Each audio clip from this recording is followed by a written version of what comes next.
Ma'am, let's move it along. This isn't a campsite, and that rucksack isn't a hall pass.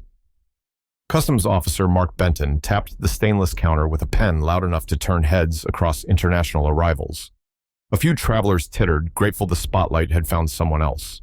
The woman in front of him, plain gray t-shirt, cargo pants, boots that had seen more gravel than carpet, lifted her weathered pack onto the counter without a word. Her tag read, Tessa Quinn. Her face gave him nothing. Benton leaned in, practiced smirk set. ID, customs declaration. And if you're carrying souvenirs with blades, do us both a favor and declare them now. The quip drew another ripple of laughter. Quinn didn't answer. She opened the pack with methodical care, fingers, steady movements, small and precise as if conserving motion, the way a seasoned traveler rations water. The quiet only irritated him more. 50 feet away in the priority lane for diplomatic arrivals, General Alan Mercer paused mid-conversation. He didn't see a tourist. He saw the way Tessa Quinn stood weight-centered over the archer's shoulders, relaxed but ready, chin level, eyes scanning without fidget. It was the stance he'd taught young officers to recognize, and the last thing he'd seen before some very hard nights overseas turned survivable. Mercer's gaze drifted to her hands. No tremor, no flourish, just deliberate economy. Predators moved like that when they weren't hunting. Professionals moved like that when they always were.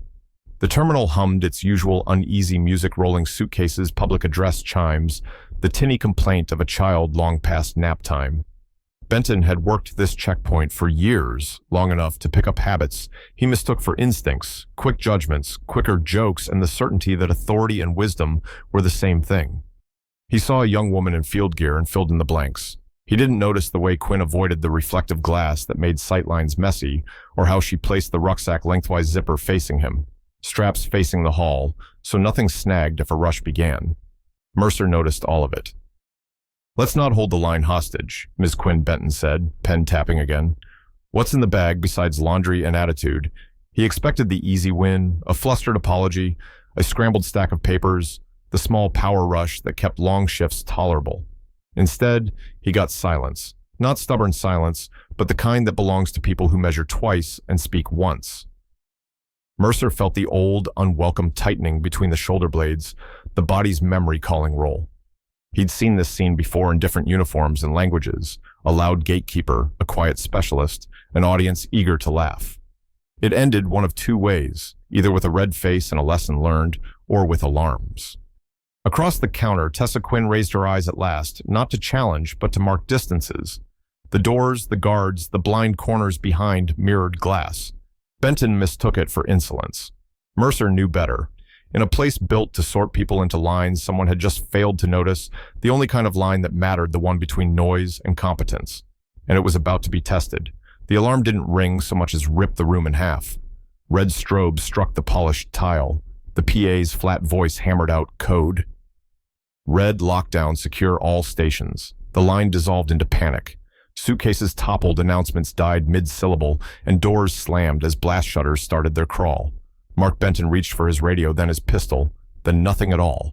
Fingers hovering, eyes gone wide. He was the loudest man in the room a minute ago. Now he was a statue waiting for instructions that wouldn't come.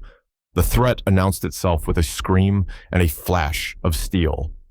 A wiry man burst from the choke point by the customs carousel arm, clamped around a young agent's neck. The blade kissed the soft hollow beneath her jaw.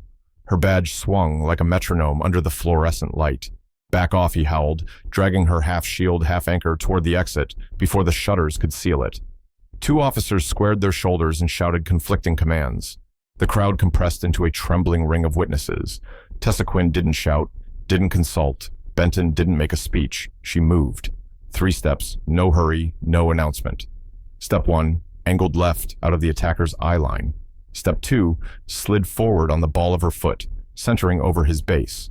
Step 3, cut inside the knife, arm, hip, turned just enough to hide her center line. Her left hand found his elbow, not with force, but with quiet ownership. Her right hand captured the knife wrist thumb, braced along the tendons that govern grip. Then came the turn, a quarter spiral that borrowed his pull and fed it into a hinge his shoulder didn't want to open. Pain compliance, a bright, convincing message arrived faster than thought. The blade left his story before he knew he'd dropped it, clattering across tile. Tessa guided the agent free with a nudge that looked like courtesy and finished by settling the man face-down palm, posted elbow-locked weight pinned where leverage dies. It took less than 3 seconds. The room knew it, even if no one counted. A shriek of metal concluded as the shutters thumped home. The alarms cut out, leaving only the sound of hard breathing and a knife spinning to a stop. Quinn released the man to the nearest officer as if returning borrowed property. She kicked the knife back toward the counter edge away, then lifted both hands, shoulder-high palms open, professional shorthand for secure, settled move on. The freed agent squeezed her own elbows as if confirming she still owned them, eyes shining with shocked relief. Benton finally exhaled. The radio in his hand crackled, unsure whether it had been asked a question. From the diplomatic lane, General Alan Mercer stepped forward, voice low and even, not competing with what was already true. "You cover the weapon, you cuff and clear." Benton breathed first, then call it in. He wasn't taking charge so much as repairing grammar. His eyes returned to Tessa Quinn, the stance, the economy, the way she gave space back to the room the instant it was safe to do so. He had seen that kind of calm before, miles from polished tile and baggage belts, the quiet of someone who'd learned to ignore her own pulse until the work was finished. The perimeter detail flowed in at last, late to a problem already solved. Someone asked Quinn if she was hurt. She shook her head once, almost apologetic, and stepped away from the center she had occupied for precisely the amount of time required, and not a heartbeat more. Around them, fear began to drain into ordinary noise. Benton found his voice thin but serviceable and started the report. Mercer kept watching the way a veteran watches a familiar constellation reappear after a long clouded night, knowing this wasn't luck and it wasn't reflex. It was training he could almost name, and a story that wasn't finished. General Alan Mercer didn't waste the silence. "Officer Benton," he said, calm as a level, retrieve Ms. Tessa Quinn's identification and present it to me. The order steadied the room more than the klaxon's ceasefire had. Benton moved awkward at first, then with the muscle memory of procedure lifting the simple leather wallet Quinn had placed on the counter. He opened it like evidence, expecting a driver's license and maybe a travel card.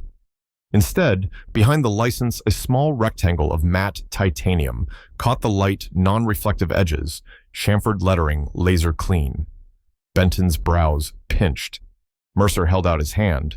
The tag rested on the general's palm with a weight out of proportion to its size, unit, serial blood type, and at the bottom, 2 words that didn't belong in any airport: Echo Squadron. He didn't look at Quinn first. He looked at the geometry of the metal, the font, the micro-engraved ridge that served as an anti-counterfeit signature. Authentic. The recognition hit not as surprise, but as confirmation. What he'd seen in her 3-step disarm, the elbow capture, wrist lock, and hinge rotation, was the close-quarters grammar he knew from briefings he'd never discuss in public. Quietly, he turned the tag so Benton could read. The officer's face drained, then steadied into something humbler than fear. "Ma'am," Mercer said, squaring himself. He heel-clicked and raised a deliberate, regulation-perfect salute. No theatrics, no flourish, just the old ceremony performed as if the entire room were a witness stand. Around them, the perimeter team slowed, unsure whether to keep moving or to stand still for history. Quinn returned a small nod acknowledgement without spectacle hands, already lowering as if to give the space back to ordinary work. Benton found his voice. "General, Echo Squadron." His whisper carried farther than he intended. Mercer kept his eyes on Quinn and answered for the room. "Tier 1, black. If you've heard of it, you haven't." He softened the edge before it cut. "You saw what matters." He handed the wallet back across the counter himself, not delegating the gesture. Quinn slid the tag into its quiet pocket as if holstering a thought. A supervisor hustled up, breathless with questions. Mercer lifted a palm. No names, no narratives. "File a clean use of force report and a property receipt for the recovered knife. That's all." Then lower to Benton. "You were loud when nothing was happening. Be precise now that something did." It wasn't a rebuke so much as a calibration. The young agent swallowed and nodded. "Yes, sir." The freed officer, shaky, tearful, still intact, steps toward Quinn with a thank you that died on her tongue. Quinn saved her the strain. "You did fine," she said, almost conversational. "Breathe through your feet next time." It sounded odd until Mercer saw the young woman try it, exhale down, knees, unlock shoulders, drop. The tremor left her hands. For the crowd, the tableau resolved the tourist wasn't a tourist. The general wasn't grandstanding. The salute wasn't theater. It was one professional recognizing another across a gulf the rest of them didn't need to cross. Procedures resumed. Radios buzzed with the small necessary verbs of a system repairing itself. As Quinn shouldered the worn rucksack, Mercer spoke just loud enough, "Ms. Quinn, thank you for your work." It was both farewell and invocation.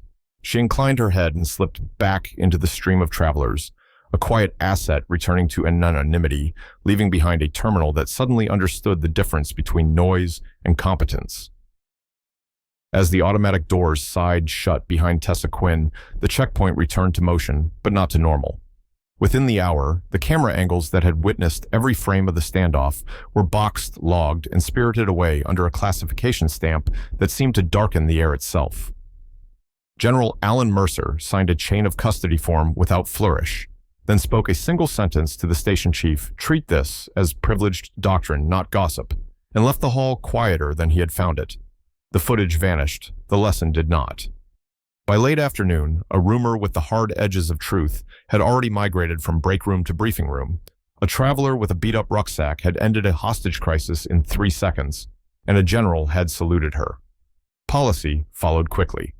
An internal directive, concise, unadorned, unmistakably Mercer's, reframed the agency's screening philosophy behavior over appearance, cues over costumes.